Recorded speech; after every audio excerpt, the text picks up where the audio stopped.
ልብስ ለብሰው በዙፋን ፊት ቆመው ጮሁ አለ። ምን ብለው ጮሁ? እነዚህ ሰዎች አንድ ድምፅ ተናገሩ። ምን ብለው? አንድ ነገር ተናገሩ።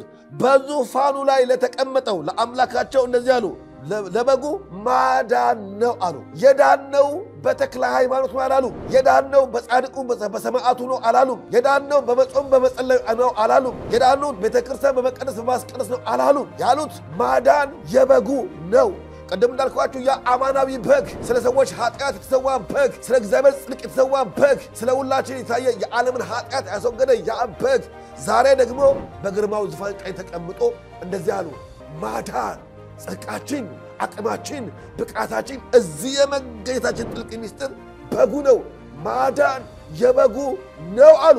እነዚህ ነጭ ልብስ የለበሱ ከነገድ ከቋንቋ ከወገን የተዋጁ ኢየሱስ ተናግረን የማንጠግበው የእግዚአብሔር ጥልቅ ሚስጥር ነው። ኢየሱስ ዘምረን የማንገልጠው፣ ሰብከን የማንገልጠው፣ ተናግረን የማንገልጠው እግዚአብሔር ለቅዱሳን የገለጠው ጥልቅ ሚስጥር ነው። ወገኖቼ ከምድራዊ ሕይወት ባሻገር የዘላለም ርስት መጎናጸፊያችን ጥልቅ ሚስጥር ቢኖር ኢየሱስ ብቻ ነው።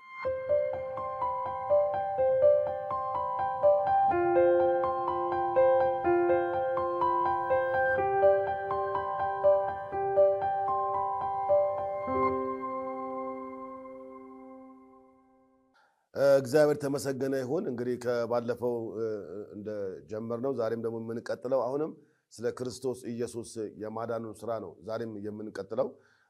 ትናንት ባለፈው ጊዜ እንዳልነው ለእግዚአብሔር ሰዎች በክርስቶስ ኢየሱስ እረፍት እንዳገኘንና ይልቁንም ደግሞ በዚህ ዓለም ያለውን ቀንበርና ሸክም ወይም ጭንቀት ሁሉ ልናርፍበት የምንችል እግዚአብሔር አምላክ በክርስቶስ ኢየሱስ እረፍት እንዳስቀረልን ተነጋግረናል። ለዚህ ትንሽ ማስረገጫና ትንሽ ሐሳቡን ለማጠንከሪያ እንዲጠቅመን ከእግዚአብሔር ቃል ዕብራውያን ምዕራፍ 4 ላይ ያለውን ክፍል ባነበው ደስ ይለኛል። ዕብራውያን ምዕራፍ 4 ላይ የእግዚአብሔር ቃል ሲናገር እንደዚህ ይላል። ሁላችን መጽሐፍ ቅዱስ የምናነበው ከሆነ ዕብራውያን ምዕራፍ 4 ከቁጥር 1 ጀምሬ ባነበው ደስ እስከ ቁጥር 3 ድረስ ያለውን ብናነበው ይሄን ቀደም ያልኩትን ስለ እግዚአብሔር እረፍት ወይም በቅዱሳን መካከል ስለተገለጠው በክርስቶስ ኢየሱስ ስለሆነልን እረፍት የሚናገር ነገር እንዳለ እንመለከታለን። መጽሐፍ ቅዱሳችን ሲናገር ዕብራውያን ምዕራፍ 4 ከቁጥር 1 ጀምሮ እንደዚህ ይላል። እንግዲህ ወደ እረፍቱ ለመግባት ተስፋ ገና ቀርቶን ከሆነ ምናልባት ከናንተ ማንም የማይበቃ መስሎ እንዳይታይ እንፍራ። ለእነዚያ ደግሞ እንደተናገረ ለኛ የምስራች ተሰብኮልናልና፣ ዳሩ ግን የሰሙት ቃል ከሰሚዎቹ ጋር በእምነት ስላልተዋሃደ አልጠቀማቸውም።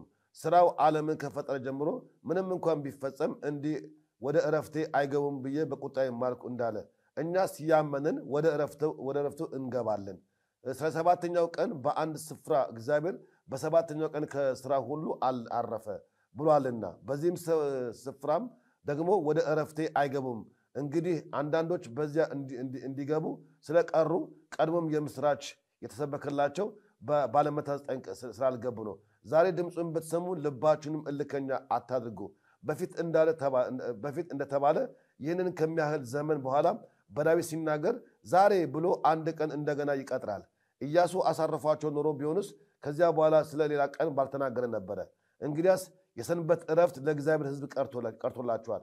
ወደ እረፍቱ የገባ እግዚአብሔር ከስራው እንዳረፈ እርሱ ደግሞ ከስራው አርፏልና ይላል። እግዚአብሔር ተመሰገነ ይሁን። ስለዚህ ሰንበት ስራ የማይሰራበት ቀንና የእግዚአብሔር ነገር ለመስራት ሰው ሁሉ ወደ መቅደስ ወደ ተበርናክሉ ወደ ማደሪያ ድንኳን የሚሄድበት ነበር። ነገር ግን ያንን በማድረግ ሰንበት የምናከብርበት ወይም ለሰንበት ዕውቅና የምንሰጥበት ጊዜ አይደለም። ምክንያቱም ኢየሱስ ክርስቶስ የሰንበት ጌታዋ ነው። ያ ኢያሱ አሳርፏቸው ቢሆን ኖሮ ለእስራኤል ሕዝብ እረፍት ባልቀረለት ነበረ። ነገር ግን ማንም ሰው ያንን እረፍት በመጠቀም ማረፍ እንዳልቻለ ሁሉ አሁን ግን በክርስቶስ ኢየሱስ ሁላችንም አርፈናል። በክርስቶስ ኢየሱስ የሰንበት ጌታዋ ሆነናል። በእረፍት ምክንያት ወይም በሰንበት ምክንያት ልንወቀስ ልንከስ የምንችልበት ነገር እንደሌለ ነው መጽሐፍ ቅዱስ አጥብቆ የሚነግረን። ስለዚህ ነው በዚህ በክርስቶስ ሥራ ነው ሁላችንም ከኃጢአተኝነት ተዋጅተን በክርስቶስ ሥራ እውነተኛ እረፍት ያገኘ ነው እና ቀደም እንደተናገርኩት ያ አማናዊው በግ የእግዚአብሔር ጽድቅ የተገለጠበት የእግዚአብሔር ምሕረት የተገለጠበት የዓለምን ሁሉ ኃጢአት የተሸከመው ያ የእግዚአብሔር በግ ስለ ሁላችን ኃጢአት በመሰዊያው ላይ ተሰዋ፣ በመስቀል ላይ ታረደ። ለዚህ ነው ኢሳይያስ ስለዚህ ጉዳይ አጥብቆ ሲናገር በተለያየ አቅጣጫ ክፍል ልናነበው እንችላለን፣ ልንሰማም እንችላለን። ነገር ግን እኔ ግን ዛሬ ደግሜ ባነበው በጣም ደስ ይለኛል። ኢሳይያስ ምዕራፍ 53 ላይ የተገለጠው ከ700 ዓመት በፊት ኢሳይያስ ስለዚህ ጉዳይ ሲናገር በጣም ጠንካራ ቃል የተናገረው እንደውም እውነተኛ የመሲሁን መስዋዕት ወይንም ስለ ኃጢአታችን የተከፈለውን ዋጋ አክብዶ በትንቢት መልክ የነገረን ማን ነው? ኢሳይያስ ነው። ኢሳይያስ ምዕራፍ 53 ላይ ሲናገር ሁላችንም እንደምናውቀው የሰማኑን ነገር ማን አምኗል? የእግዚአብሔር ክንድ ለማን ተገልጧል? በፊቱ እንደ ቡቃያ ከደረቅም መሬት እንደ ስር አድጓል። መልክና ውበት የለውም፣ ባየነውም ጊዜ እንወደው ዘንድ ደምግባት የለውም። የተናቀ ከሰውም የተጠላ የሕማም ሰው ደዌንም የሚያውቅ ነው። ሰውም ፊቱን እንደሚሰውርበት የተናቀ ነው፣ እኛም አላከበርነውም። በእውነት ደዌያችን ተቀበለ ሕማማችንም ተሸክሟልና፣ እኛ ግን እንደተመታ በእግዚአብሔርም እንደተቀሰፈ እንደተቸገረም ቆጠር ነው። እርሱ ግን ስለ መታለፋችን ቆሰለ፣ ስለ በደላችንም ደቀቀ። የደህንነታችን ተግሳጽ በእርሱ ላይ ነበረ። ይሄ ሊሰመርበት ይገባል። የደህንነታችን ተግሳጽ በማለት በእርሱ ላይ ነበረ። ከዛም መጽሐፍ ቅዱስ እንደሚነግረን በእርሱ ቁስል እኛ ተፈወስን፣ እኛ ሁላችን እንደ በጎች ተቅበዝብዘን ጠፋን፣ ከእኛ እያንዳንዱ ወደ ገዛ መንገዱ አዘነበለ፣ እግዚአብሔርም የሁላችንም በደል በእርሱ ላይ አኖረ ይላል። እና ይሄ የተገለጠው የእግዚአብሔር ጽድቅ፣ የተገለጠው የእግዚአብሔር ምሕረት፣ የተገለጠው የእግዚአብሔር ፍቅር በክርስቶስ ኢየሱስ ላይ እንዴት እንደወረደ አይተናል። እና ኢየሱስ ክርስቶስ ባላጠፋው ወይም ሊወቀስበት ሊከስበት ወይም ሊፈረድበት የሚችል ምንም ነገር በሌለበት መልኩ ቃሉን በደንብ አይተን ከሆነ ስለኛ መተላለፍ ነው፣ ስለኛ በደል ነው፣ ስለ መተላለፋችን የሚለው እሱ ተላልፎ ሳይሆን እኛ ተላልፈን፣ እሱ በድሎ ሳይሆን እኛ በድለን፣ የቆሰለው እሱ፣ የደቀቀው እሱ፣ መከራ የተቀበለው እርሱ። ለዚህ ነው በጉ ኃጢአት ባልሰራበት መልኩ ሰውየው ኃጢአቱን ተናዞ ስለ ሰውየው ኃጢአት ግን በጉ ታረደ፣ መሰዊያው ላይ ታረደ። ያ የታረደው በግ ምንም ኃጢአት ተገኝቶበት አልነበረም። ኢየሱስ ክርስቶስም ኃጢአት ተገኝቶበት አይደለም መስቀል ላይ የተሰቀለው። ስለ ሁላችን ቆሰለ፣ ስለ ሁላችን ደቀቀ። በክርስቶስ ኢየሱስ እግዚአብሔር አረፈ። በቃ ተፈጸመ እንዳለ ኢየሱስ ክርስቶስ አረፈ። ያ የእግዚአብሔር እረፍት ለቅዱሳኑ ቀርቶላቸዋል የተባለው ኢያሱ ሊያሳርፍ ያልቻለው፣ ሙሴ በግ ሊያሳርፋቸው ያልቻለ፣ ሕጉ ተጽፎ እንኳን ማንንም ሊያሳርፍ ያልቻለ ያ እረፍት በክርስቶስ የተፈጸመና የተከናወነ የእግዚአብሔር እረፍት ለቅዱሳኑ በክርስቶስ ኢየሱስ ተሰጠ። ወገኖቼ አሁን በእርሱ የሚያምኑ ሁሉ በዚህ እረፍት ውስጥ ማረፍ ይችላሉ። ለዚህ ነው እረፍት ማለት ወገኖቼ ከኃጢአት ወቀሳ፣ ከኃጢአት ቀንበር፣ ከኃጢአት በደል፣ ከየትኛውም ወገኖቼ መንከራተትና መባዘን የሚገላግል እግዚአብሔር ተባረከውን አብን ለማምለክ ወደ እሱ ለመግባት ብቸኛ የቀረልን እግዚአብሔር ለቅዱሳን ያስቀረልን እረፍት የሚኖር ክርስቶስ ኢየሱስ ነው። ስለዚህ ለሰው ልጅ ሰንበት፣ ለሰው ልጅ እረፍት ቀርቶና ሲል ኢየሱስ ነው። ኢየሱስ ደግሞ ስለ ሁላችን እግዚአብሔር ያዘጋጀልን እረፍት እንደሆነ መጽሐፍ ቅዱሳችን ይናገራል። እግዚአብሔር ተባረከውን። ስለዚህ ስለ ስራው፣ ስለ መካከለኝነቱ ነው ያወራን ነበር እስካሁን ድረስ፣ ስለ አስታራቂነቱ እና በቅዱሳን በኃጢአተኛው ሰውና በጻድቁ እግዚአብሔር መካከል ኢየሱስ ስላደረገው ነገር ነው ያወራናቸው። እስቲ ቀጥለን ደግሞ የምንመለከተው ስለ ኢየሱስ ክርስቶስ፣ እስቲ ስሙ ላይ ደግሞ እንምጣ። ኢየሱስ ክርስቶስ ስሙ ራሱ እኮ በራሱ ምናለው ስራ ነው። ዝም ብሎ ማስታወቂያ የለም። ስለ ጌትነቱ ስናወራ፣ ስለ ክርስቶስ ስናወራ፣ ስለ ማነሱ የሚገርማችሁ ኢየሱስ ክርስቶስ ስሙ እንኳን ተግባሩ ምግባሩ ቀርቶ ስሙ ራሱ እንኳን ስንመለከተው በሰው ልጅ ሕይወት ውስጥ የማስታረቅ ስራ መለኮታዊ ስራ ነበረው። የመጀመሪያው እንመለከተው እስቲ። ለሁላችንም እንደምናውቀው ጌታ እንላለን። ጌታ ነው፣ እውነት ነው። ክርስቶስ ኢየሱስ ጌታ ነው። ይህ ስም እርሱ በዓለምና በምናን ሕይወት ላይ ሁሉ ከሁሉ በላይ አዛዥና ኃላፊ እንደሆነ ነው የሚያመላክተው። ጌታ ነው ስንል ወገኖች የጌቶች ጌታ ነው ስንል በዚህ ምድር ላይ ነገስታቶች ወይንም ገዢዎች፣ አለቆች ወይንም መሳፍንቱ፣ መኳንንቱ እነሱን ለማመላከት አይደለም። የነሱ ጌትነት በቀናትና በጊዜያት በሰው ምርጫና በሰው ፍላጎት ላይ ተመሰረተ ጌትነት ነው። እንደ ተሾሙ እንደዚህ ይወርዳሉ። ነገር ግን ከሰው አይምሮ በላይ የሆኑ ልዕልን አያላን የሆኑ ግዙፋን የሆኑ ማለት ረቂቅና ምጡቅ የሆኑ እነዚህ ማን ይችላቸው የተባሉ ምንም ነገር እንኳን ቢኖር የኢየሱስ ጌትነት የነዛ ሁሉ አዛዥ ነው፣ የነዛ ሁሉ ኃላፊ ነው። እግዚአብሔር ተባረከ ይሁን። ከምድራዊ ፍጥረታት ኃላፊነት፣ ከምድራዊ ፍጥረታት ሹመት፣ ከምድራዊ ፍጥረታት አለቅነት በላይ ልቆና ርቆ መጥቆ የሚገኝ ከስነ አእምሮ በላይ የሆነ ከግዑዛን ዓለም በላይ የሆነ አዛዥነቱ ኃላፊነቱ ስልጣኑ ባለቤትነቱ ጌታ ያስብለዋል ኢየሱስ ጌታ ነው ስንል የቤተ ክርስቲያን ማስታወቂያም አይደለም ወይንም ከሌላ ምእመናን የምንለይበትም አይደለም ኢየሱስ የፍጥረታት ሁሉ ባለቤት ነው የሁሉ ገዢ ነው የሁሉ አዛዥ ነው የሁሉ ባለቤት ነው እያልን ነው የምናሳውቀው ስለዚህ ኢየሱስ ሊገዛው የማይችል ፍጥረት የለም ኢየሱስ ሊቆጣጠረው የማይችል ምንም ነገር የለም ከርሱ ውጪ ኃይል ያለው ከርሱ ውጪ ሊገዛ የሚችል ከርሱ ውጪ ምንም ፓወር ያለው ምንም ነገር የለም ኢየሱስ ጌታ ነው ስንል የሰማይና የምድር የቅዱሳኑ ሁሉ ኢቭን የመላእክቱ ሁሉ ጌታ ነው እግዚአብሔር ተባረከ ይሁን ለዚህ ነው መጽሐፍ ቅዱሳችን በተለያየ አቅጣጫ ይህን ክፍል አጽንኦት ሰጥቶ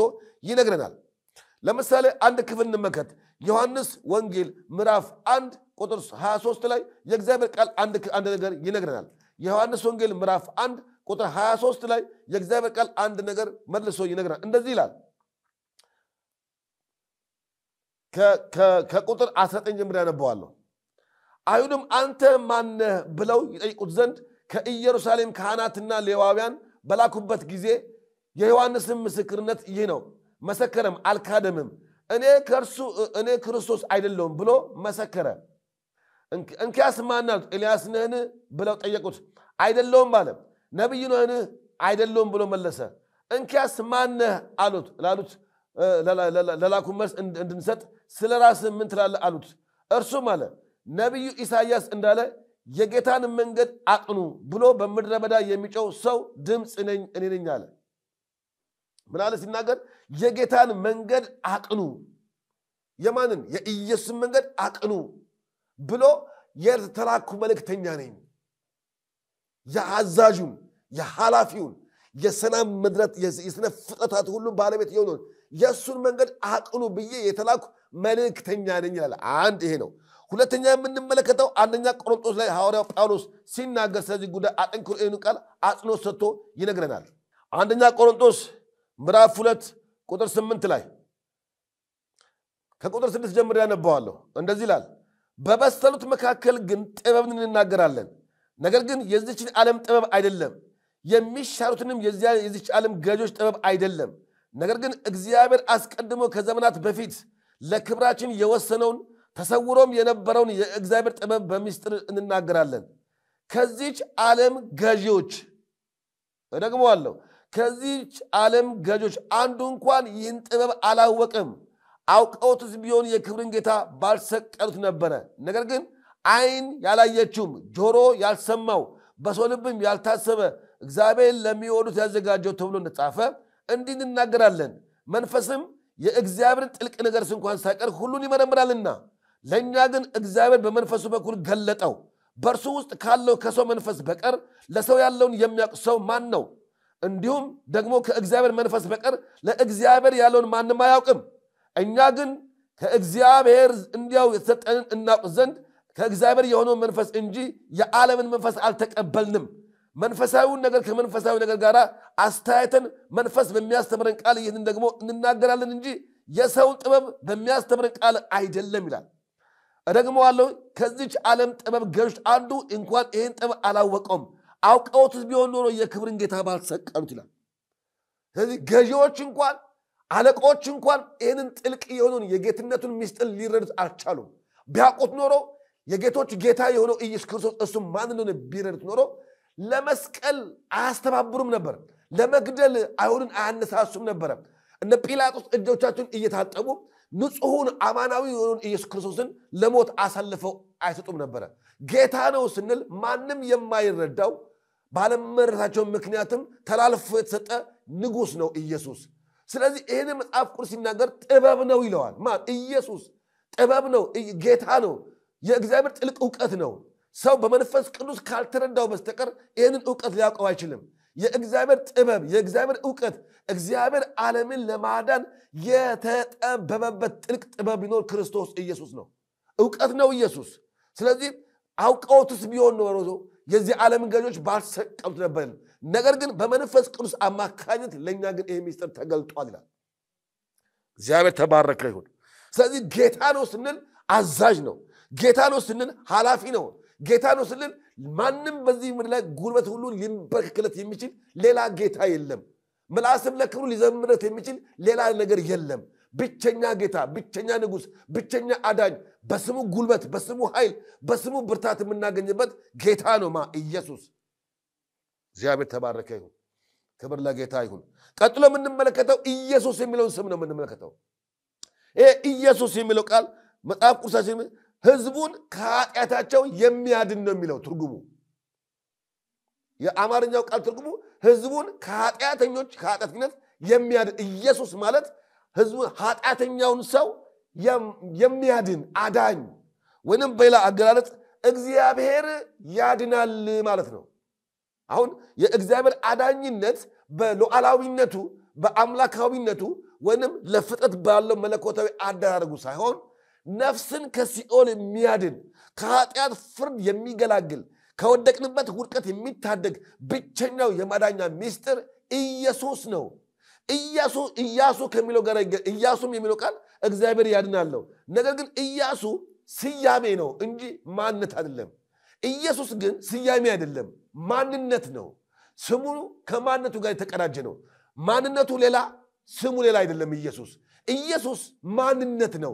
ደግሜ እናገራለሁ፣ ኢየሱስ ማንነት ነው። ማንነት ደግሞ ማለት ድህነት ነው። ድህነት ማለት ደግሞ ከኃጢአት ከውድቀት ከፍርድ ያመለጥንበት የዘላለም ርስት የተቀዳጀንበት የዘላለም ሕይወት የተጎናጸፍንበት እግዚአብሔር ለቅዱሳኑ የገለጠው የሕይወት ምስጢር ነው ኢየሱስ። ለዚህ ነው መጽሐፍ ቅዱሳችን ማንም በመንፈስ ቅዱስ ካልሆነ በስተቀር ኢየሱስ ጌታ ነው ማለት ይችል ዘንድ አይቻለውም ይላል። እውነት ነው። ሰው ዛሬ ኢየሱስ ሲባል ይደነግጣል። በቅርብ ቀን አንድ ነገር አነበብኩኝ። በየመንገዶቻችን እንደምንመለከተው በየአደባባይ በአዲስ አበባ በተለያየ ቦታ እንደምንሰማው ብዙ የማስታወቂያ ነገሮች እንሰማለን። የሆቴል ማስታወቂያ እንሰማለን። የበረሮ ማጥፊያ እንኳን የበረሮና የአጥም ማጥፊያ እያሉ በላውድ ስፒከር ጆሮአችን እስኪደነቁ ድረስ በየመንገዱ በጣም ብዙ ማስታወቂያ እንሰማለን። በመኪና ላይ ደግሞ ትልቅ ሞንታርቦ ወይም ትልልቅ ስፒከር ጭነው ብዙ ማስታወቂያ እየጨፈሩ የብሔራዊ ሎተሪ ማስታወቂያ፣ የብዙ የቶምቦላ ማስታወቂያ ከተማ እስኪቀወጥ ድረስ ይጨፍራሉ። እና ግን ማንም የሚቃወማቸው የለም። ማንም ደንብ አስከባሪ፣ ማንም ፖሊስ፣ ማንም ሰው በዚህ ጉዳይ ላይ አቁሙ የሚላቸው የለም። ነገር ግን እስቲ ኢየሱስ በሉ። ኢየሱስ ብለህ ስትናገር ሰማይ ምድሩ ይናገር። ኢየሱስ ስትል የተቀመጠ ሁሉ ይነሳል። ኢየሱስ ስትል መንግስት ራሱ ይናወጣል። ለምን? ስሙ ፓወር አለው፣ ኃይል አለው። የእግዚአብሔር ስም የጸና ግንብ ነው፣ ጻድቅ ወደ እርሱ ሮጦ ከፍ ከፍ ይላል። ይሄ ስም የማምለጫ ግንባችን ነው። ይሄ ስም የመዳኛ ጉልበታችን ነው። ኢየሱስ ማንነት ነው። ኢየሱስ ሕይወት ነው። ኢየሱስ ሰላም ነው ስንል የሆነ ጴንጤ የሚሆን ጉዳይ አይደለም። አቋም መቀየር ጉዳይ አይደለም። ወይንም ክልል መቀየር ጉዳይ አይደለም። በየትኛውም ሴክተር እንሁን ኢየሱስ ብቸኛ ጌታ ነው። ይሄ ማንነቱን የሚያሳየው። ስለዚህ ከዕብራይስጥ ጋር አንድ ሲሆን አዳኝነት የዕብራይስጡ ቃል ከአዳኝነቱ ጋር የሚያገናኘው የዕብራይስጡ ቃል እግዚአብሔር አዳኝ ነው ሲል ከነፍስ ድነት ጋር የሚያገናኘው። ለዚህ ነው ሐዋርያት በትምህርታቸው በኢየሱስም ላይ ብዙ ትኩረት የሚያደርጉት። ኢየሱስ የሚለው ሐዋርያቱ አጥብቀው ነው የሚያስተምሩት። በተለይ ሐዋርያው ጳውሎስ በ14ቱ መልእክት ላይ ስንመለከተው ስለ ኢየሱስ ክርስቶስ እንዴት እንደተጠራ፣ እንዴት የሱ ባሪያ እንደሆነ፣ እንዴት ሕይወቱን ለሱ በመስጠት እግዚአብሔር ተባረከው። ቢሆንልኝ እንኳን አለ ቢሆንልኝ በሞቱ እንኳን እንደመስለው እመኛለሁ አለ። ቢሆንልኝ እንኳን በሞቱ እንደመስለው መሰልኩት። ኢየሱስ ክርስቶስ የሕይወት ሞዴላችን ነው። እግዚአብሔር ተባረከ ይሁን። ስለዚህ ትኩረት አድርገው በኢየሱስ ክርስቶስ ላይ በጣም በጣም ሰፊና ጥልቅ የሆነ ትምህርት ያስተምሩ ነበር ሐዋርያቱ። ለዚህ መጽሐፍ ቅዱሳችን ብዙ ነገር እናገኛለን። ለምሳሌ አንድ ክፍል እንመልከት። የኤፌሶን ምዕራፍ 4 ላይ ያለውን ክፍል እንመልከት። ኤፌሶን ምዕራፍ 4 ላይ የእግዚአብሔር ቃል የሚናገሩት ትንሽ እሱን እናንብብና ወደሚቀጥለው ሐሳብ እንሄዳለን። ኤፌሶን ምዕራፍ 4 ላይ ኤፌሶን ምዕራፍ 4 እንደዚህ ይላል። ኤፌሶን ምዕራፍ 4 ከቁጥር 21 ላይ የእግዚአብሔር ቃል እንደዚህ ይላል። ከቁጥር 20 ጀምሬ ያነበዋለሁ። እናንተ ግን ክርስቶስን እንደዚህ አልተማራችሁትም፣ በእርግጥ ሰምታችሁታልና እውነትም በኢየሱስ እንዳለ በእርሱ ተምራችኋል።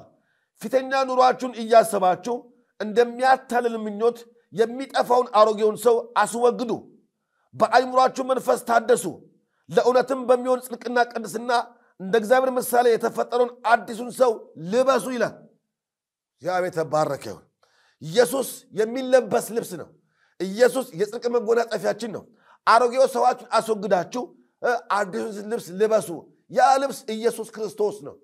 እግዚአብሔር ተባረከ ይሁን። በአፊት ለመቆም ብቃት ይሆነን። ስለዚህ ልብስ ራእይ ዮሐንስ ምዕራፍ 7 ላይ ጠንከር አድርጎ ይናገራል። ደግሜ እሱን ክፍል ባነበው ደስ ይለኛል። ራእይ ምዕራፍ 7 ላይ የእግዚአብሔር ቃል ስለዚህ ልብስ በደንብ አድርጎ ይናገራል። ይሄ ልብስ ወገኖች የምንለብሰው ልብስ ዛሬ ነጭ ልብስ እንለብሳለን።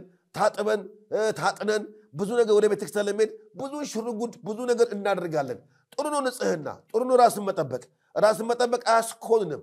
ነገር ግን በአፊት ለመታየት ልብስ መታጠብ አይደለም፣ እግርን መታጠብ አይደለም፣ ጆሮ መታጠብ አይደለም።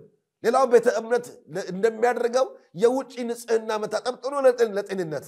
ነገር ግን በአፊት ለመቆም ብቃት ያገኝነት ነጩ ልብሳችን ኢየሱስ ነው። ለዚህ ነው ራእይ 7 ላይ መጽሐፍ ቅዱስ አጠንክሮ ይናገራል። ይህን ክፍል በደንብ አድርጌ መናገር እፈልጋለሁ ከዚህ ከስሙ ጋር አያይዤ። መጽሐፍ ቅዱስ ሲናገር ራእይ ምዕራፍ 7 ከቁጥር 9 ላይ ከዚህም በኋላ አየው እነሆ አንድ እንኳን ሊቆጥራቸው የማይችል ዮሐንስ የሚመለከተው በሰማይ በዙፋኑ ፊት ያለውን የእግዚአብሔር የአምልኮ ስርዓት ነው የሚመለከተው። ያን የአምልኮ ስርዓት ሲመለከት ማንም ሊቆጥረው የማይችል ህዝብ የት በእግዚአብሔር ዙፋን ፊት ምን ብለው ቆመዋል አለ። እነዚህ ሰዎች ከወገን ከቋንቋም ከህዝብ ከነገድ ሁሉ እጅግ ብዙ ሰዎች ነበሩ ይላል። እነዚህ ሰዎች እግዚአብሔር ተባረከ ይሁን። በእግዚአብሔር መንግስት ውስጥ የምድር ጥያቄ ሆኖ አይነሳም። ዛሬ የምንባላበት ዘረኝነት፣ ዛሬ የምንባላበት የቤተ እምነት አጥር፣ ዛሬ የምንባላበት የቤተ ክርስቲያን የማዕረግ ሹመት፣ ዛሬ የምንባላበት የትኛውም ችግሮቻችን የሰማይ ጥያቄ አይደለም፣ የሰማይ አጀንዳ አይደለም። በሰማይ ከነገድ ከቋንቋ ከወገን የተዋጁ አንድ ህዝብ በበጉ ዙፋን ፊት ቆመዋል ይላል። ከዛም እንደዚህ ይላል፣ እነዚህ ሰዎች መቆማቸው ብቻም አይደለም፣ ነጭ ልብስ ለብሰው የዘንባባ ዝንጣፊዎች በእጆቻቸው ይዘው በዙፋኑና በበጉ ፊት ቆመው በታላቅ ድምፅ እየጮሁ ይላል። ነጭ ልብስ ለብሰው። ይሄ ነጭ ልብስ እናቶቻችን የሚለብሱት የሀገር ባህል ልብስ አይደለም። ወይም እኛ ኢትዮጵያውያን የምንለብሰው የኢትዮጵያ የባህል ልብስ አይደለም። ወይም በሳሙና በኦሞ በተለያየ አቅጣጫ የምናጠበው ሌላ ልብስ ነጭ ልብስ አይደለም። ብዙ ጊዜ የትርጉም ስህተት አይደለም አለ። ነጭ ልብስ ለብሶ በዙፋን ፊት መቆም ከልብስ ንጽህና ጋርና ከመታጠብ ጋር አይገናኝም። ይሄ ነጭ ልብስ ቅድም ኤፌሶ ላይ እንዳነበብኩት በክርስቶስ ኢየሱስ የተቀዳጀ ነው፣ አዲስ ህይወት ነው። ያ አዲስ ህይወት መታያችን ማን ነው? ኢየሱስ ነው። ነጭ ልብሳችን፣ ጻዳ ልብሳችን፣ የጽድቅ ልብሳችን፣ የቅድስና ልብሳችን፣ በአፌት የመታያችን ብቃታችን ማን ነው? ኢየሱስ ነው። ይሄ ነጭ ልብስ ኢየሱስ ነው። እነዚህ ሰዎችም ከቋንቋ አውጥቶ ከነገድ አውጥቶ ከብሔር አውጥቶ አንድ ያደረጋቸው ስሙን ኢየሱስ ነው። ነጭ ልብስ ነው አንድ ያደረጋቸው። ነጭ ልብስ ዘር የለውም። ነጭ ልብስ ቋንቋ የለውም። ነጭ ልብስ ነገድ የለውም። ነጭ ልብስ ብሔር የለውም። ነጭ ልብስ ቤተ እምነት የለውም። ነጭ ልብስ ኢየሱስ ነው። ኢየሱስ ከቋንቋ ይበልጣል። ኢየሱስ ከነገድ ይበልጣል። ኢየሱስ ከብሔር ይበልጣል። ኢየሱስ ከምንከፋፈልበት አጥር ይበልጣል። ህይወት ነው ኢየሱስ። ተስፋ ነው ኢየሱስ። በእግዚአብሔር መንግስት ለመቆም ብቃታችን ነው።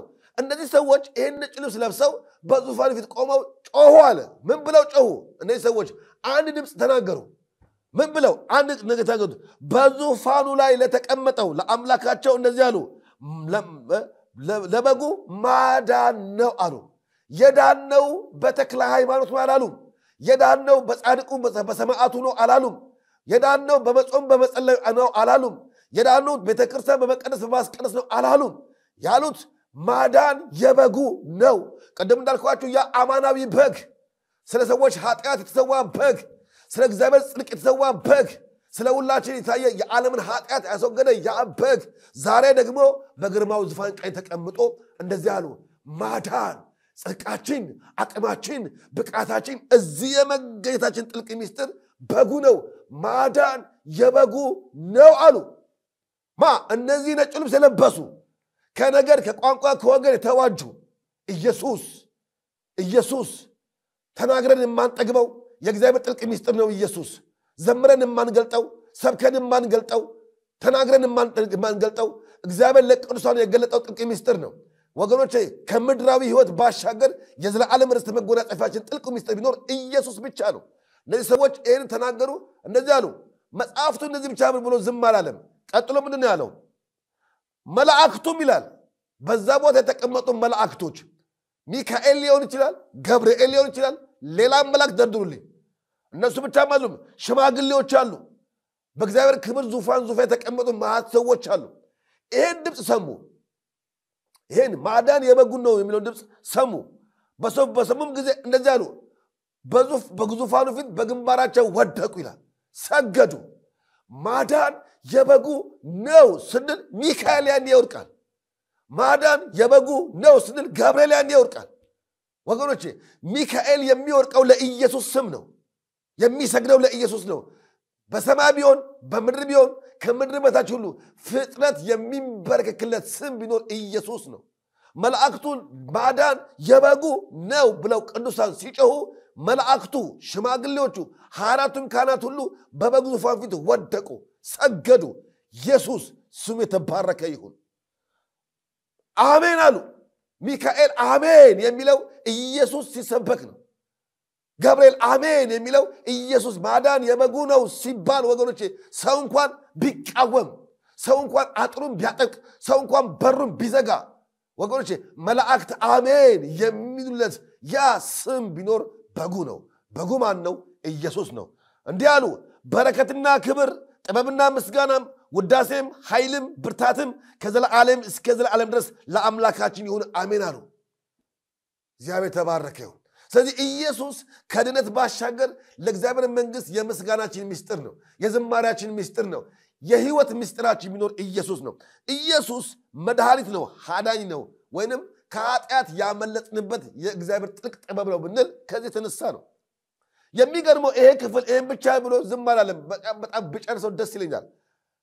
ከዛ በኋላ ክፍሉን ቀጥሎ እንደዛ ነው የሚናገረው። ከሽማግሌዎችም አንዱ ተመልሶ ከዛ አሜን ብለው ከወደቁት ሽማግሌዎች አንዱ ተነስቶ ምን ያለ? እነዚህ ነጩን ልብስ የለበሱ እግዚአብሔር ተባረከ ይሁን። እነዚህ ነጭ ልብስ የለበሱ አረነማን ናቸው? ከወዴትስ መጡ አለው። ይጠያየቃሉ። ምክንያቱም ቦታው የሚገባን አልነበረም።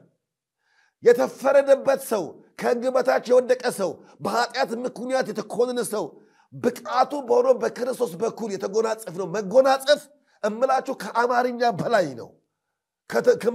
ካልተመለሰልን ጥያቄ በላይ ነው።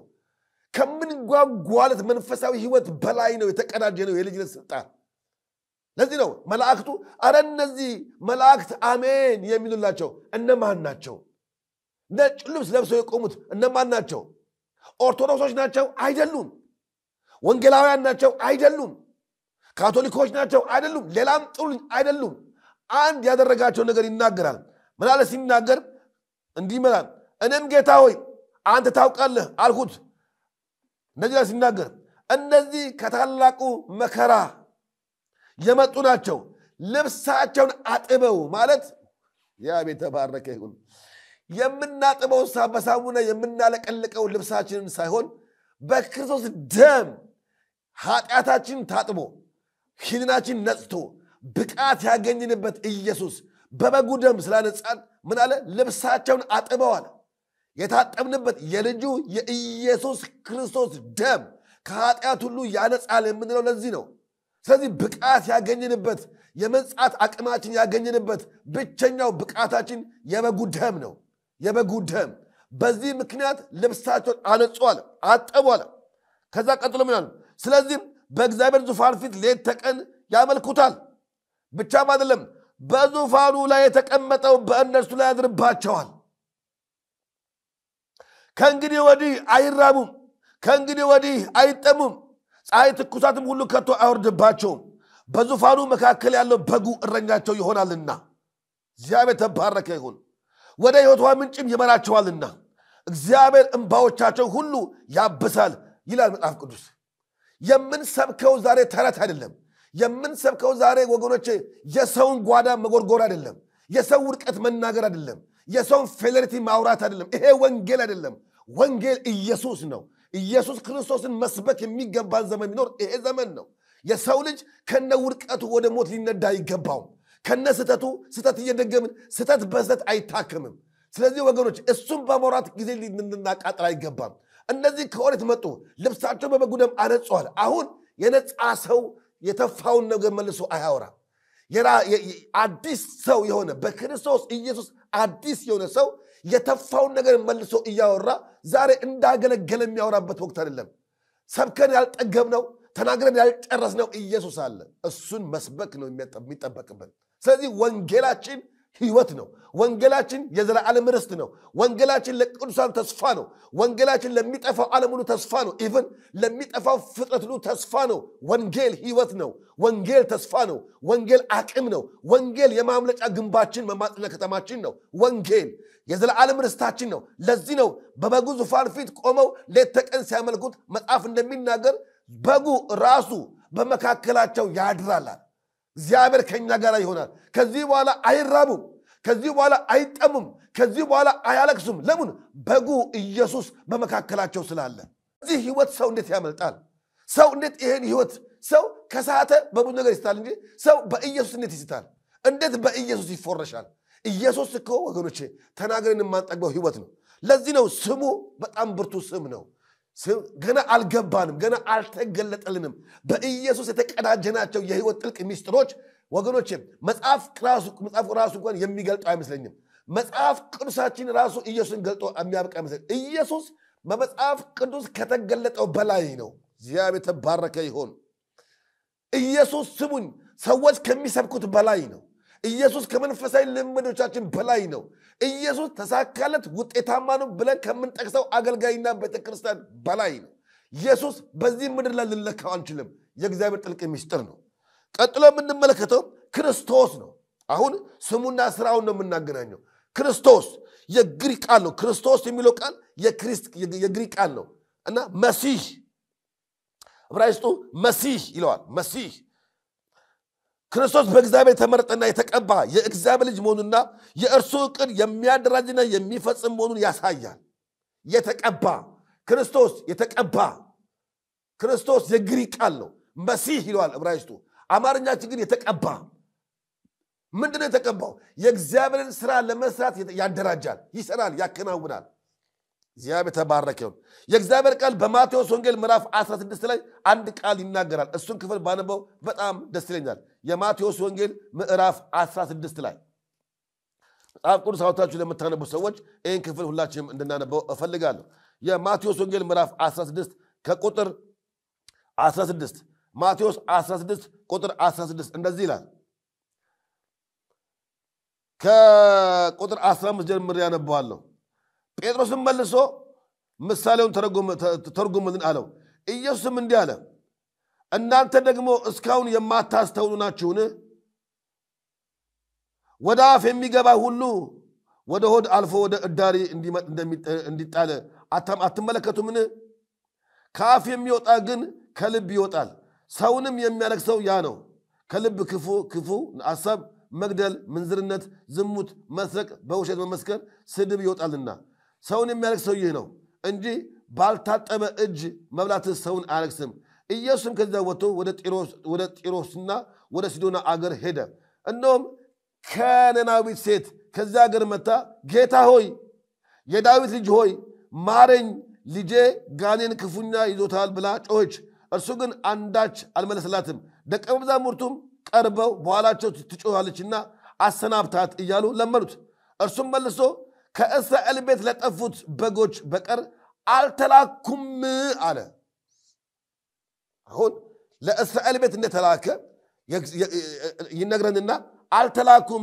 ከዛ በኋላ ምን አለቀዱ ከእስራኤል ቤት ለጠፉት በጎች በቀር አልተላኩም እርሷ ግን መታ ጌታ ሆይ እርዳኝ እያለች ሰገደች እርሱ ግን መልሶ የልጆችን እንጀራ ይዞ ለብቹሎች መጣል አይገባም አለ እርሷም አዎን ጌታ ሆይ ብቹሎችም እኮ ከጌታቸው ማዕድ የወደቀውን ፍርፋሪ ይበላሉ አለች በዛም ጊዜ ኢየሱስ መልሶ አንቺ ሴት እምነትሽ ታላቅ ነውና እንደወደሽ ይሁንልሽ አላት ልጇም ከዚያ ሰዓት ጀምሮ ዳነች ይላል አሁን ይሄ ነገር ስንመለከተው እግዚአብሔር በቅዱሳኑ መካከል በእስራኤልና ከእስራኤል ውጭ ያሉትን ሰዎች እንዴት አድርጎ በእግዚአብሔር መንግስት ለማስታረቅ ኢየሱስ እንዴት እንደተጠቀመበት እንመለከታለን እኔ የመጣሁት ለእስራኤላውያን ለጠፉ እስራኤላውያን ነው የመጣሁት። ኪዳን ላላቸው አባል ላላቸው ሕግ ላላቸው ለነሱ ነው የመጣሁት። ለነሱ የመጣውን ይህንን የማደራጀት ስራ የመስራት ስራ የመጣሁበትን ዓላማ ለማንም አልሰጥም ብሎ ባለ። ነገር ግን ያቺ አብዝታ በጨቀጨቀችው ጊዜ በጮች ጊዜ ግን የልጆችን እንጀራ ለቡችሎች መስጠት አይገባም። አሁን እዚህ ጋር ቡችላ ሚላት ማለት ከእስራኤል ርስት ውጭ ያሉ ወይም ከኪዳኑ ውጭ ያሉት ሰዎች ነው አርቆ ያላቸው። ነገር ግን አለ እምነቷ ታላቅ እንደነበረ የመጣው መሲህ ብቸኛ መፍትሄ እንደሆነ ባወቀች ጊዜ አብዝታ በጨቀጨቀች ጊዜ ግን ለልጇ መዳን ሆነላት። ስለዚህ ክርስቶስ የሚለው ቃል ስንመለከተው የሚያደራጅ ነው። የእግዚአብሔር መንግስት በቅዱሳን መካከል ያለውን ልዩነት አንድ እያደረገ ወይንም የእግዚአብሔር ሐሳብ እያስታረቀ መንገዱን እየጠረገ ይመጣ ነበር። ስለዚህ ልዩነትን ነበር እያጠፋ የመጣበት መንገድ አንድ ነው። ነገር ግን ለሚለምኑት ፊቱን ለሚፈልጉት አጥብቀው ለተማጠው ግን ምንም እንኳን ዕብራውያን ባይሆኑ ምንም እንኳን ከኪዳኑ ውጪ እንኳን ቢሆኑ ነገር ግን ምህረት ለሚገባቸው ጭምር ያሳየበት ክፍል ነው። እግዚአብሔር ተባረከው። ስለዚህ ክርስቶስ ሁልጊዜ አስታራቂ መካከለኝነት ከሚለው ጋር የሚያዝ ባህሪ እንዳለው እንመለከታለን። ስለዚህ ስርየት፣ ማስታረቅ፣ ማስማማት፣ መልሶ ማገናኘት የሚለው ያያይዛል። ስለዚህ ክርስቶስ መልሶ አስማማ፣ መልሶ አስታረቀ፣ መልሶ አንድ አደረጋቸው። ስለዚህ የልጆችን እንጀራ ለቡችሎች አይሰጥም ብሎ ባለበት ጊዜ አጥብቃ በለመነች ጊዜ ያን ነገር በማድረግ እንዳስማማ እንመለከታለን። ስለዚህ ያደራጅ ነበረ፣ መንገድ ይጠርግ ነበረ። የእግዚአብሔር ሐሳብ በቅዱሳን መካከል እንዲፈጸም ከፍተኛ የሆነ የመለኮቱን የአባቱን ስራ እንዳከናወነ እንመለከታለን። ስለዚህ መጽሐፍ ቅዱስ አንዳንድ ቃላት መነሻቸው በጊዜው ከነበረው የተወሰዱ ሆነው እናገኛቸዋለን እንጂ በብሉይ ኪዳንም በተለያየ ማቅጣጫ ስንመለከታቸው እንደዚህ ሐሳቦች በተለያየ ቃላት ተገልጠው እንመለከታለን። ብዙውን ጊዜ ከእስራኤል ርቀው ያሉትን ሰዎች አሞናውያን ለምሳሌ ከአሞናውያን ጋር እንዳይገናኙ አስቀድሞ እግዚአብሔር አምላክ ቢያስቀምጥላቸውም ነገር ግን በሩት አማካኝነት በአቤሜሌክ አድርጎ እንዴት አሞናውያኖች ከእስራኤል ጋር በጋብቻ በቦዔዝ አማካይ ተጋብተው እንዴት አምላክ የዳዊትን ዘር እንደመጣ እናያለን።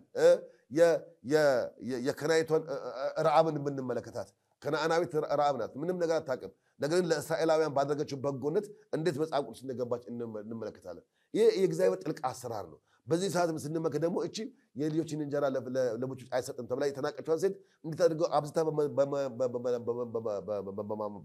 በማጸኗ በመለመኗ አማካኝነት እንዴት አድርጋ ደግሞ እንደታረቀች እንመለከታለን። ስለዚህ ክርስቶስ የእግዚአብሔር ሐሳብ የሚያደራጅበት የእግዚአብሔር መንገድ የሚያስተካክልበት በሕዝቡ አይምሮ ውስጥ ያለውን ያንን ልዩነትና መከፋፈልን ሁሉ ሲያስተካክል እንመለከታለን። ለምሳሌ ሁላችን የምናውቀው ያቺ የሳምራዊቷ ሴት ስንመለከት ሳምራውያን ታውቃላችሁ አይሁዶች ናቸው።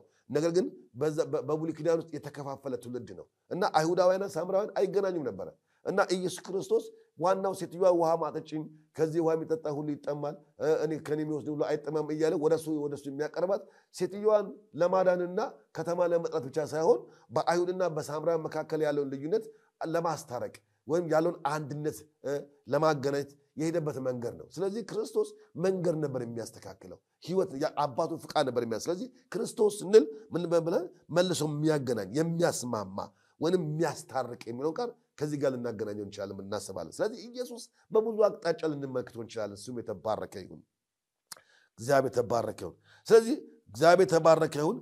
በተለያየ አቅጣጫ ይህን ነገር ልንመለከተው ልናየው እንችላለን። ሌላው የምንመለከተው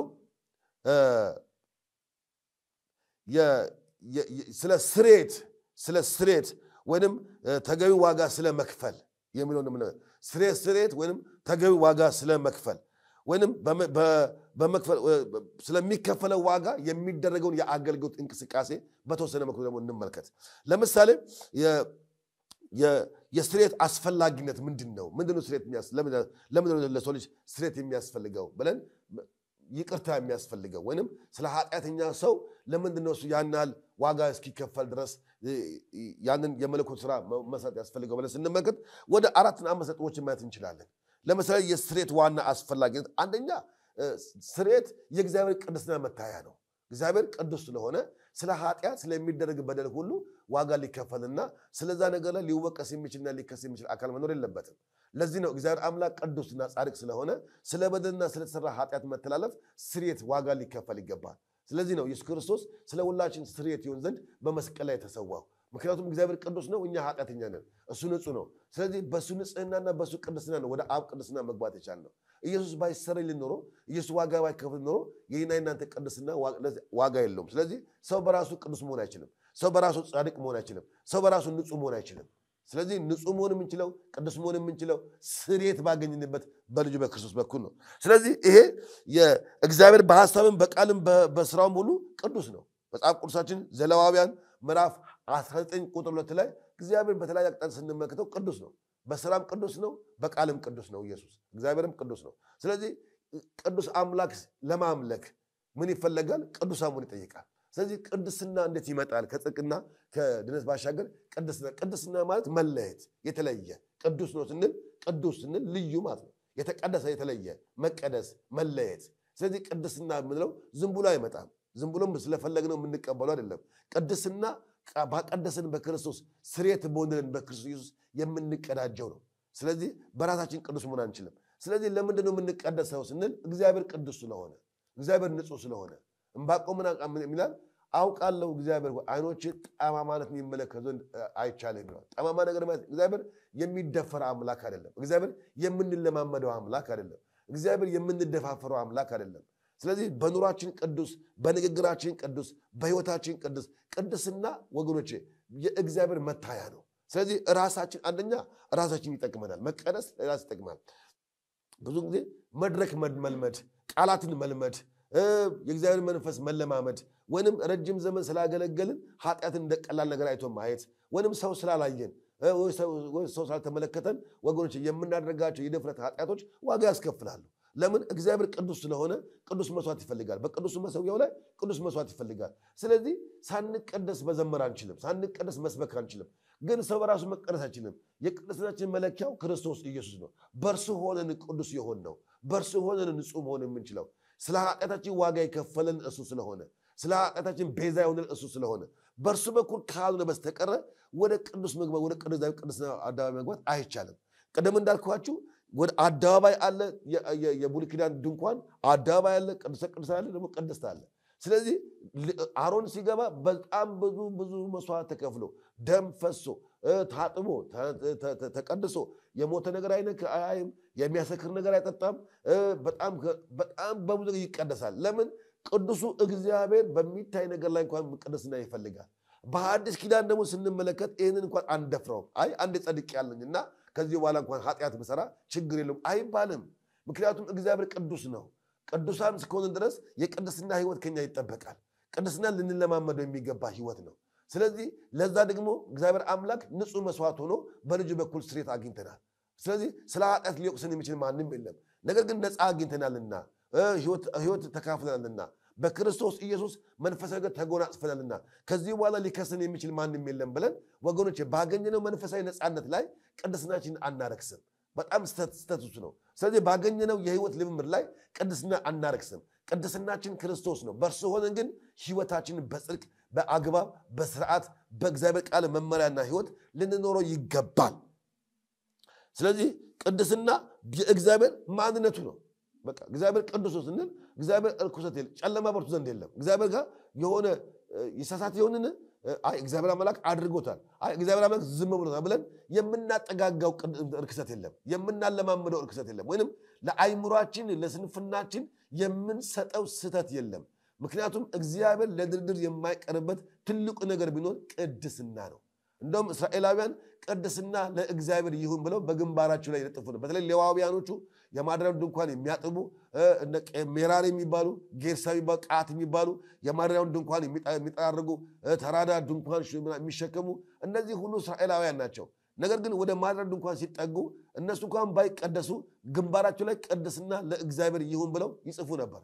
በዚህ ምክንያት ትንሽ ሊመጣ ካለ ቁጣና ከእግዚአብሔር ፍርድ ያመልጡ ነበር። ያም ቢሆን ሙሉ በሙሉ አልነበረም። በአዲስ ኪዳን ግን ወገኖች ቅድስናችን ኢየሱስ ነው፣ መታያችን ኢየሱስ ነው። በእርሱ በኩል ካልሆነ በስተቀረ አብን ማየት አንችልም። ስለዚህ ቅድስና የማንነት ጉዳይ ነው፣ ወይንም እግዚአብሔር አምላክ ለማንም ለድርድር የማያቀርበው እውነት ነው። ስለዚህ ሌላ የምንመለከተው የእግዚአብሔር ቅድስና ኃጢአትን ይገልጣል። ስለዚህ ቅድስና ካለ ምን አለ ያልን ነው? ኃጢአት አለ። ስለዚህ ተቀደሱ የሚለን ከኃጢአት ተቀደሱ የሚለን ከነውር ነው። ተቀደሱ የሚለን እግዚአብሔር ከማይፈልጋችሁ ነገር ነው። ስለዚህ መለየት ያስፈልጋል። ኢሳይያስ ሲናገር በአንድ በኩል ላይ እልፍ በሉ እርኩሰትንም አትንኩ። የሰራዊት ጌታ እግዚአብሔር ከፊት ይቀድማችኋል፣ የያዕቆብ አምላክ እግዚአብሔር ከኋላ ይከተላችኋል። እልፍ ማለት የሚገባን ብዙ ነገር አለ። ስለዚህ ዛሬ በዚህ ሰዓት ደግሜ የምናገረው በክርስቶስ ኢየሱስ ድነን የእግዚአብሔርን ጸጋ እየተለማመድን በቤቱ የምናገለግል አገልጋዮች የቅድስናን ጉዳይ ለድርድር የምናቀርበው ጉዳይ አይደለም። በኃጢአት ልምምድ ምክንያት በድፍረት ኃጢአት ልምምድ ምክንያት ፓስተሩ ስላላየን ካህናቱ ስላላዩን ወይም አጠገባችን ያሉ አገልጋዮች ስላልተመለከቱን ወይም አጠገባችን ያለ ስላላየን ብለን የምናደርጋቸው የስውር ኃጢአቶች የእግዚአብሔርን ያሳዝኑታል። ወይም መጽሐፍ ቅዱስ እንደሚናገረው ለቤዛ ቀን የታተማችሁበትን ቅዱሱን የእግዚአብሔር መንፈስ አታሳዝኑ እንደሚል መንፈስ ቅዱስ ያዝናል። ለምን? መንፈስ ቅዱስ መንፈሱ ራሱ ቅዱስ ስለሆነ። እግዚአብሔር ሆሊ ነው። እግዚአብሔር ቅዱስ ነው። እግዚአብሔር አምላክ ለማይደራደርበት ነገር ላይ ሁሉ ወገኖች ማናችንም ቸል ልንዘናጋ አይገባም። ስለዚህ እኛ ልጆቹ ቅዱስ እንድንሆን ይፈልጋል። አንደኛ ጴጥሮስ ላይ እግዚአብሔር ቃል ሲናገር አንደኛ ጴጥሮስ ሁላችንም ብናነበው ምዕራፍ 1 ከቁጥር 1 ጀምሮ ባነበው ደስ ይላል። አንደኛ ጴጥሮስ ምዕራፍ 1 ከቁጥር 1 እስከ ቁጥር 6 አንደኛ ጴጥሮስ የኢየሱስ ክርስቶስ ሐዋርያ ጴጥሮስ እግዚአብሔር አብ አስቀድሞ እንዳወቃቸው በመንፈስ ቅዱስ እንደሚቀደሱ ይታዘዙና በኢየሱስ ክርስቶስ ደም ይረጩ ዘንድ ለተመረጡት ለጳንጦንና በገላትያ ለቀጳዶቆያም በእስያም በቢታንያም ለተበተኑ መጻተኞች ጸጋና ሰላም ይብዛላችሁ ካለ በኋላ ኢየሱስ ክርስቶስ ከሙታን በመነሳቱ ለሕያው ተስፋና ለማይጠፋ እድፈትም ለሌለበት ለማያልፍ ርስት እንደ ምሕረቱ ብዛት ሁለተኛ የወለደን የጌታችን የኢየሱስ ክርስቶስ አምላክና አባት ይባረክ። ይህም ርስት በመጨረሻው ዘመን ይገለጥ ዘንድ ለተዘጋጀ መዳን በእምነት በእግዚአብሔር ኃይል ለተጠበቃችሁ ለእናንተ በሰማይ ቀርቶላችኋል ሲናገር፣ በዚህም እጅግ ደስ ይላችኋል። ነገር ግን በእሳት ምንም ቢፈተን ከሚጠፋ ወርቅ ይልቅ አብልጦ የሚከብር የተፈተነ እምነታችሁ ኢየሱስ ክርስቶስ ሲገለጥ ለምስጋናና ለክብር ለውዳሴም ይገኝ ዘንድ አሁን ለጥቂት ጊዜ ቢያስፈልግ በልዩ ልዩ ፈተና አዝናችኋል። እርሱንም ሳታዩት ተወዱታላችሁ። አሁን ምንም ባታዩት በእርሱ አምናችሁ የእምነታችሁን ፍጻሜ እርሱም የነፍሳችሁን መዳን እየተቀበላችሁ በማይነገርና ክብር በሞላበት ሐሴት ደስ ይላችኋልና እግዚአብሔር ተባረከ ይሁን። ስለዚህ ምንድነው የሚለው መጽሐፍ ቅዱስ ሲናገር አሁን ለጊዜው በእሳት ምንም ቢፈተን ከሚጠፋ ወርቅ ይልቅ አብልጦ የሚከብር የተፈተነ እምነታችሁ ኢየሱስ ክርስቶስ ሲገለጥ ለምስጋናና ለክብር ለውዳሴ ይገኝ ዘንድ አሁን ለጊዜው ለጥቂት ነገር ቢያስፈልግ በልዩ ልዩ ፈተና አዝናችኋል ይላል። ወገኖቼ የሚበልጠው የእግዚአብሔር ክብር እንዲገለጥ አሁን በልዩ ልዩ ነገር እንፈተናለን። ቅድስናችን ለድርድር የማናቀርበት ዋና ጉዳይ ምንድነው? እሱ እግዚአብሔር በእኛ እንዲከብር እግዚአብሔር በእኛ ጎልቶ እንዲወጣ አንዳንድ ጊዜ ቅድስናችን በተለያየ ነገር ይፈተናል። ነገር ግን ወገኖቼ በዚህ ጉዳይ ላይ አብልጠን ሲሪየስ በሆኑ ቁጥር በራቁን ቁጥር በጨከንን ቁጥር ለምስጋናና ለከበረ ስም ያደርጋችኋል ነው የሚለው እና የፈተና መንገዶቹ ብዙ ናቸው። እግዚአብሔር አምላክ በተለያየ አቅጣጫ ቅዱሳን ይፈትናል። ወርቅ ለምሳሌ እንደተናገረው መጽሐፍ ቅዱስ ወርቅነቱ የሚታወቀው በእሳቱ ሲፈተን ነው። ስለዚህ ስላሸነው ስላጠብነው ስለጠቀለነው ሳይሆን ወርቅነቱ የሚፈተነው በእሳት ውስጥ ነው። ስለዚህ ዛሬ በተለያየ እሳት የሚመስል ነገር ልንፈተን እንችላለን። ስለዚህ ያን ፈተናችን የምንፈተንበት ትልቁ ነገር በእኔና በእናንተ ውስጥ ደምቆ የሚወጣ በእኔና በእናንተ ውስጥ ጎልቶ የሚወጣ በእኔና በእናንተ ውስጥ ከብሮ የሚወጣ የእግዚአብሔር ቅድስና አለ። ስለዚህ ያ የእግዚአብሔር ቅድስና ለከበረ ስምና ለምስጋና ያደርጋቸዋል ነው የሚለን። ስለዚህ የምስጋናችን ኃይል ያለው እግዚአብሔር ሰጠን ቅድስና ታማኝ ስንሆን ነው። አንድ ሁለተኛ ቅድስናችን ስንጠብቅ ከከስ እናመልጣለን፣ ከህሊና ወቀሳ እናመልጣለን። አቅም ድፍረት ከማጣት ሰው ቅድስናውን ሲያረክስ ሰው በመንፈሳዊ ዓለም ላይ የሆነ ስህተት ሲሰራ ወገኖች መጀመሪያ ህሊናው ነፃ ያወጣል፣ ድፍረት ያጣል፣ አቅም ያጣል። የመወቀስ የመጸጸት ነገር ስለሚኖረው ከመንፈሳዊ ነገር ይጎላል። ከዚህ ጸጸት ለመውጣት ከዚህ ወቀሳ ለመውጣት የማንደራደርበት ጉዳይ ቢኖር ቅድስናችን ነው። ይሄ ቅድስናችን ግን ማን ነው? ኢየሱስ ነው። ቅድስና ማለት አለመስከረማት አይደለም። ቅድስና ማለት አለመጠጣት ወይንም አለመዘመት ወይንም አይደለም። ቅድስና ማለት ለእግዚአብሔር የሚሆን ስብዕናን መስራት ማለት ነው። በእግዚአብሔር ፊት መገኘት የሚችል ብቃት ማለት ነው። እግዚአብሔር የሚደሰትበት እኛም ባለማፈርና ባለመቆጨት በእግዚአብሔር ፊት ለመቆም የሚያስችል መንፈሳዊ አቅምና ብቃት ማለት ነው። ስለዚህ ቅድስና ይሄ ነው። ሌላ የምንመለከተው ወገኖቼ በመንፈሳዊ ዓለም ውስጥ ግን መንፈሳዊ ሕግ ወይንም በመንፈሳዊ ዓለም ውስጥ ያለ የእግዚአብሔር ቃል አቅም ነው። የእግዚአብሔር ቃል ወገኖቼ ከወርቅ በላይ የነጠረ የሰውን ልብና ኩላሊት የሚመረምር ነው። የእግዚአብሔር ቃል መጽሐፍ ቅዱስ እንደሚናገር የእግዚአብሔር ቃሎች ወይም የእግዚአብሔር ቃል በሁለት በኩል እንደተሳለ ስለታም ሰይፍ ነው ይላል። ብቻም አይደለም ነፍስና መንፈስን ጅማትና ቅልጥምን እስኪለ ድረስ ይወጋል። ብቻም አይደለም የልብን ስሜትና ሐሳብ ይመረምራል። እኛን በሚቆጣጠር በእርሱ ዓይኖች ፊት ሁሉ ነገር የተራቆተ የተገለጠ ነው እንጂ የተሰወረ የለም። በእግዚአብሔር ቃል ፊት የተሰወረ ነገር የለም። የእግዚአብሔር ቃል ይመረምራል። የእግዚአብሔር ቃል ይፈትሻል። የእግዚአብሔር ቃል ይፈትናል። ስለዚህ እግዚአብሔር ሰውን ወይንም መላእክትን ሲፈጥር የቅድስናው ምልክት አድርጎ ሕግን ሰጠ ወይንም ቃል ሰጠ። መላእክቱ ስንፍና ይከሳቸዋል ይላል። ማንም ጻድቅ የለም። መጽሐፍ እንደሚናገር ሁሉ ከኃጢአት በታች ናቸው፣ ሁሉ ከሕግ በታች ናቸው። እንኳን ሰው ልጅ መላእክት እንኳን በእግዚአብሔር ፊት ለመቆም የሚያስችል አቅም የላቸው። በሌላ ቦታ ላይ ስንፍና ይከሳቸዋል ይላል። እንግዲህ እሱ ባላቆም ነገር ግን ሰው በየትኛው አቅጣጫ ሊቆም? ለምን? የእግዚአብሔር ቃል የነጠረ ነው። የእግዚአብሔር ቃል ወቃሽ ነው። የእግዚአብሔር ሕግ ከሳሽ ነው። ሰው በእግዚአብሔር ቃል ሁል ጊዜ ራሱ ሲመረምር ስህተት ያገኛል፣ የሆነ ጉለት ያገኛል። ስለዚህ ምንድን እያደረገ ነው ያለው? ከዚህ ከወደቅንበትና ከተሳተበት ነገር ለማውጣትና እግዚአብሔር በሚፈልገው የህይወት አቅጣጫ ልክ ለመቆም ብቸኛው አቅማችን ጸጋው ነው። ጸጋው ላይ ካልተደገፍን በስተቀረ በፍጹም የመቆም አቅም የለንም። ቃሉ ከሳሽ ነው። ቃሉ ወቃሽ ነው። ቃሉ ሁልጊዜ ይፈትናል፣ ሁልጊዜ ይከሳል። አንዳንድም ደግሞ ሰለብሬት ያደርጋል። በውስጣችን የእግዚአብሔር ቃል ሲኖር ደግሞ ደስታና ሐሴት ይሰጠናል። ነገር ግን ሁልጊዜ እነዚህ ነገሮቻችን እንደ ፔንዱለም የሰው ልጅን ሊያወዛውዙ ይችላሉ። ነገር ግን ወገኖቼ ከወቀሳም ከቃል ክስም ነፃ አውጥቶ በእግዚአብሔር ፊት ለመቆም ብቸኛው አቅማችን በእግዚአብሔር ጸጋ ላይ መደገፍ ነው። ጸጋው በእምነት አድኗቸዋል ስለሚል ስለዚህ የእግዚአብሔር ቃል ሁልጊዜ ንጹህ መንፈሳዊ ጽድቅ ስለሆነ የሰውን አይምሮ ይከሳል እና ያ ነው። ሌላ የምንመለከተው ኃጢአተኛ ሰው ነው። ሰው ኃጢአተኝነት ነው። ኃጢአተኝነት ይሄ ሲንፉል ኔቸር የምንለው ዓለም ኃጢአተኝነት ይከሰዋል። ሰው ሁልጊዜ ከወቀሳ በክርስቶስ እንኳን ሰው ድኖ ከመጸጸት አወጣም። ሁልጊዜ የሚወቀስበት ሪግሬት የሚያደርግበት ራሱን የሚወቅስበት ነገር አያጣም። ይሄ ምን ነው? ሲንፉል ኔቸር ወይም ሲንፉልነስ ኦፍ ሂውማን የሚባለው የሚወቀስ ሕሊና የሚጸጸት ስብዕና ማለት ነው። እና ሰው እግዚአብሔር የሰጠውን አንድ ትእዛዝ በታለፈ ጊዜ በዚህ ምክንያት በማንነቱ ላይ ኃጢአት ወይም ውድቀት ያስከትላል እና እንተላለፋለን ወይ በአንደበታችን እንስታለን ወይ በድርጊት እንከናወናለን። ይሄ ማለት ግን የደህንነት ዋስትናችንን ሁሉ ያጎሏል ማለት አይደለም። የዳነ ሰው እኔ አምናለሁ የዳነ ሰው ይጠፋል ብዬ አላምንም።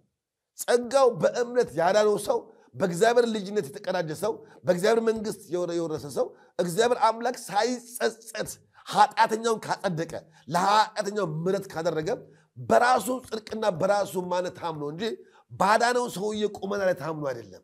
ጽድቅ በዳነው ሰው ላይ አይመሰረትም። ጽድቅ በወደቀ ሰው ላይ አይመሰረትም።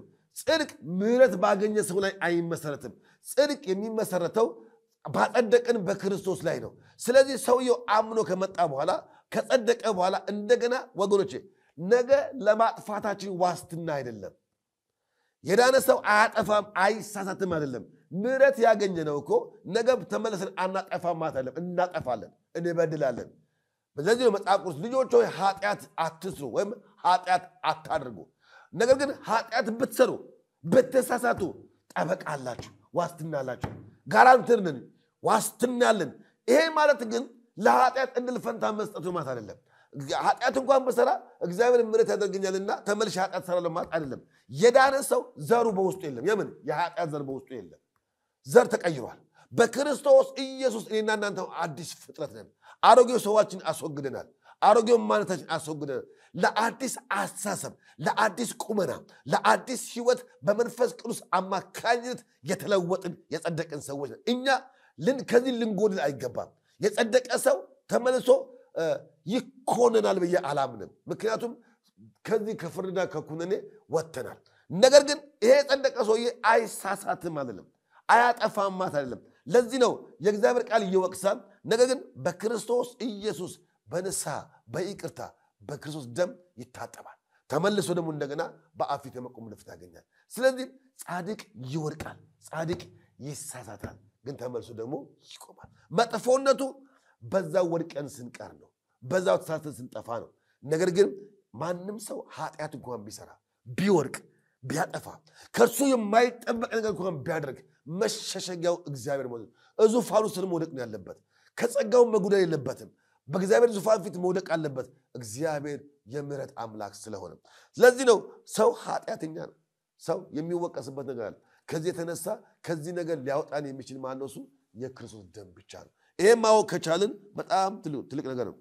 ሌላ የምንመለከተው እግዚአብሔር የሚባለው አምላክ መጽሐፍ እንደሚያወራ አይደለም። እግዚአብሔር የተለየ አምላክ።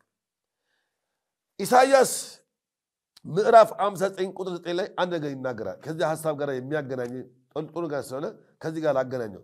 ኢሳይያስ ምዕራፍ 59 ላይ እንደዚህ ላይ እግዚአብሔር ቃል ሲናገር ኢሳይያስ ምዕራፍ 59 ቁጥር 2 ላይ እንደዚህ ይላል። ከቁጥር 1 ጀምሮ ያነበዋለሁ። እነሆ የእግዚአብሔር እጅ ከማዳን አላጠረችም፣ ጆሮም ከመስማት አልደነቆረችም። ነገር ግን በደላችሁ በእናንተና በአምላካችሁ መካከል ለይታለች፣ እንዳይሰማም ኃጢአታችሁ ፊቱን ከእናንተ ሰውሮታል። እጃችሁም በደም ጣታችሁም በበደል ረክሳለች። ከንፈራችሁም ሐሰትን ተናግረዋል፣ ምላሳችሁም ኃጢአትን አሰምቷል። በጽድቅ የሚጠራ በእውነት የሚፈርድ የለም። በምናምንቴ ነገር ታምነዋል፣ ሐሰትንም ተናግረዋል፣ ጉዳትንም ጸንሰዋል፣ በደልንም ወልደዋል። የእባብም እንቁላል ቀፈቀፉ፣ የሸረትንም ድር አደሩ። እንቁላላቸውንም የሚበላ ሰው ይሞታል። እንቁላሉንም ሲሰበር እፉኝት ይወጣል። ድሮቻችሁም ልብስ አይሆንላችሁም፣ በስራቸውም አይሸፍኑም። ስራቸውም የበደል ስራ ነውና የግፍም ስራ በእጃቸው ነው። እግሮቻቸውም ወደ ክፋት ይሮጣሉ፣ ንጹሕንም ደም ለማፍሰስ ይፋጠናሉ። ሐሳባቸውም የኃጢአት ሐሳብ ነው። ጉስቁልናና ቅጥንቃጤ በመንገዳቸው አለ። የሰላምንም መንገድ አያውቁም። በአካሄዳቸውም ፍርድም የለም። መንገዳቸውንም አጣመዋል። የሚሄድባትም ሁሉ ሰላምንም አያውቅም ይላል። የሚነግረን የእግዚአብሔር እጅ ከማዳን አላጠረችም፣ ጆሮውም ከመስማት አልደነቆረችም። እግዚአብሔር ዛሬም ኃጢአት ብትሰራ፣ ዛሬም በደል ብትሰራ፣ እግዚአብሔር ዛሬም ጆሮውን ከመዘርጋት እጁንም ከመዘርጋት አላጠረችም፣ አልደነቆረችም። እግዚአብሔር አምላክ በኃጢአታችንና በበደላችን ሞተን እንድንቀር አይፈልግም። ነገር ግን በሰራነው ኃጢአትና በሰራነው በደል ግን እግዚአብሔር ፊት ብንጮህ ብንለምን እግዚአብሔር ጆሮው አልደነቆረም፣ ለማዳን እጁን አላጠረም። ነገር ግን በክፋት እየቀጠለ እግዚአብሔር ልናሳዝነው አይገባም። የእግዚአብሔር ምሕረት፣ የእግዚአብሔር ይቅርታ፣ የእግዚአብሔር ፍቅር ከኛ በደል ጋር አይመጣጠንም፣ ከኛ ስህተት ጋር አይመጣጠንም። እግዚአብሔር በምሕረቱ ባለጠጋ ስለሆነ ከወደደን ከትልቅ ፍቅሩ የተነሳ በክርስቶስ ኢየሱስ ሕይወትን ሰጠን። ይሄ ሕይወት ከሰው ማንነት ጋር የሚቀናጅ አይደለም፣ በክርስቶስ ኢየሱስ ብቻ ላይ የሚመሰረት ነው። እርሱ ነው ብቃታችን፣ እርሱ ነው አቅማችን። ብንወድቅ እንኳን የምንነሳበት፣ ብንስት እንኳን የምንመለስበት፣ ብናጠፋ እንኳን ይቅርታ የምናገኝበት፣ ጽድቃችን፣ ቅድስናችን፣ ብቃታችን ኢየሱስ ክርስቶስ ነው። ለዘላለሙ ስሙ የተባረከ ይሁን። አሜን።